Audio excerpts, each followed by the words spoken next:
ask yourself the question, what is my experience made of? If that, at any particular moment, is the most interesting thing you can think of doing at that moment, if nothing else that is on offer could trump that question, in other words, if you feel, this is what I would really love to do now, to explore what my experience is made of, then explore it. In other words, do it for that reason, because out of interest, enthusiasm, love for the truth. Don't do it as any kind of a discipline. I think I should be doing this, or anything that strengthens the separate self. And to remove discomfort, would that strengthen the separate self? Not at all. It's natural.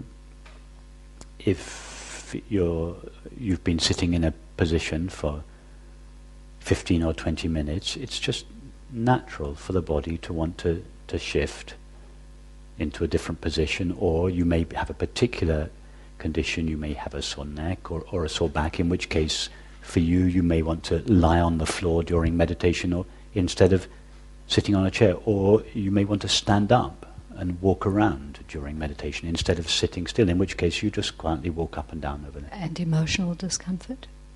Emotional discomfort is a different thing, because emotional discomfort always revolves around a separate self. Pain in your neck doesn't necessarily revolve around a separate self. Now, emotional discomfort, suffering, revolves around a separate self. So in that case, rather than doing what the discomfort is asking you to do, which is to relieve it or avoid it, it would be better to explore the separate self around whom it revolves. Because if you... Say more about that. Okay, but let me just say this first. If you relieve the discomfort of the separate, the emotional discomfort, let me try to give you an example. Let's say you're sitting. There are no demands on your attention, and because there's nothing for you to engage with, a feeling of, let's say, a feeling of loneliness, like a kind of an atmosphere of loneliness begins to settle on you, or sorrow. Now, that's uncomfortable.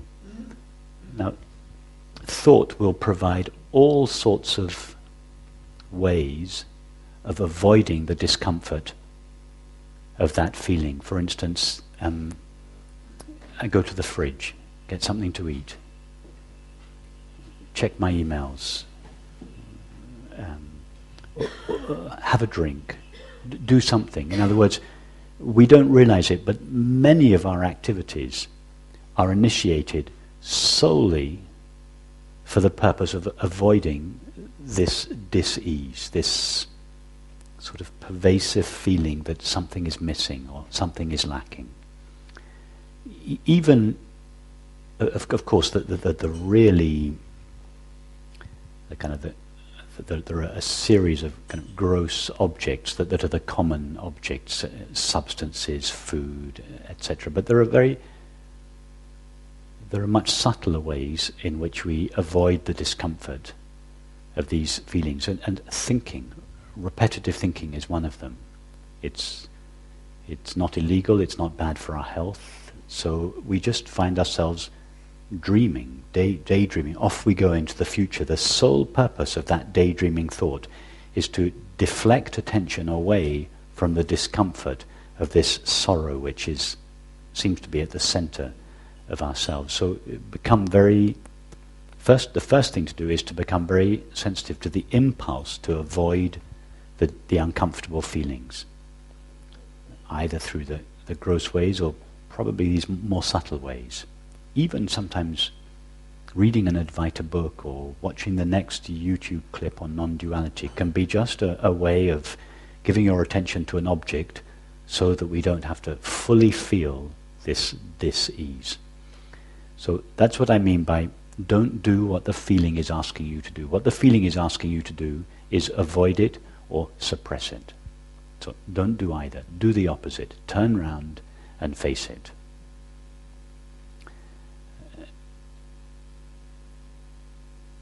Let the feeling come totally to you. And face it so fully that you can keep facing it, keep living with the feeling, opening yourself to the feeling until you can truly say that there is not the slightest resistance to it. And you have to be very careful because, of course,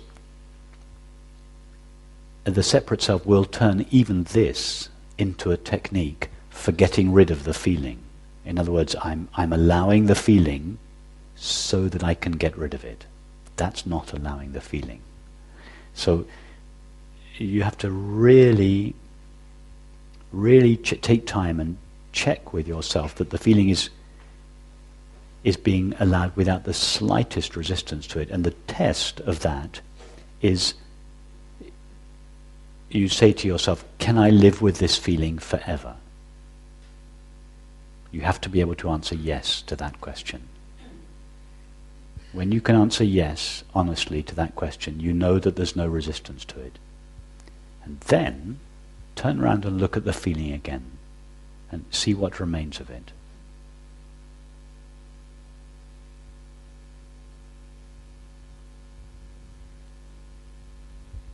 So that's one approach.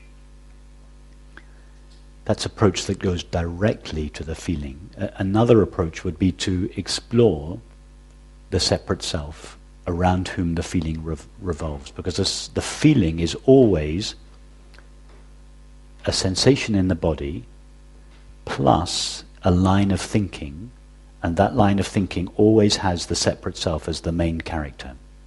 So let's say there's a feeling of sorrow. The feeling of sorrow will be felt here or here. It will have a bodily component to it, but there will also be an accompanying commentary that revolves around a separate me character. So the first thing to do in this case is to explore that separate I. Go towards yourself. Take yourself through the inquiry again. Discover if that separate self is really present. Is it really what you are? If you go to the feeling of I am, do you really feel a separate, limited, located awareness? Or do you find ever-present, unlimited being? So in this way you're exploring the thought aspect of the feeling. The feeling has a bodily aspect and a thought aspect. You're exploring the thought aspect that revolves around the separate I. Now, having discovered that the separate I is non-existent, the whole story that was revolving around it can no longer stand.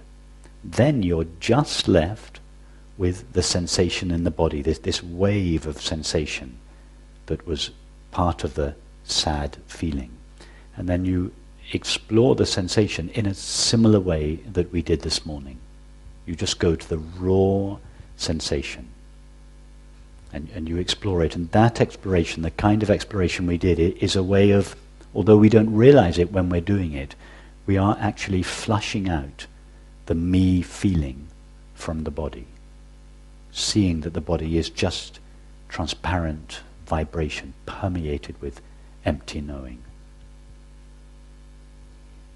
So the what is it made of seems to me to apply to both the inquiry in the body or of the thought. Are you referring to your experience in general? What is your experience in general? Or are you do you mean what is this uncomfortable feeling made of? As you were talking and I was following you, it felt like both lines are covered by the question, what is it made of? And so it's feeling at this moment as if the question is coming spontaneously, and maybe my separate self is on a hunt for itself and suspicious of its motives. which is a good game. But yes, that question seems to cover a lot. What is it made of? And it's always only what is made the of uncomfortable feeling made of? Yes. And also now when you were talking about exploring the separate self through, does it exist? Yes. That's it. Yeah. You if you have that's it. You have an uncomfortable feeling. What is its nature? Yeah. You can either go the first way, which is just to allow the feeling so completely that there is no resistance to it, and then you turn around and look at the feeling again and see what remains of its discomfort when there is no resistance to it. Or go this other route, which is it's a little more analytical in some ways. You explore the thought component and see that the main character on whom the feeling depends, the separate me, is simply not there. And then all that remains is a neutral sensation in the body. So that those are but both those, the exploration of the thought and of the subsequent exploration of the sensation, is part of the what is it made of inquiry, yes. And you should feel free to just use any of these tools that feel appropriate. Sometimes you may feel like this very razor-sharp analytical approach which slices experience up, looking for the separate self. Other times you may feel that's too...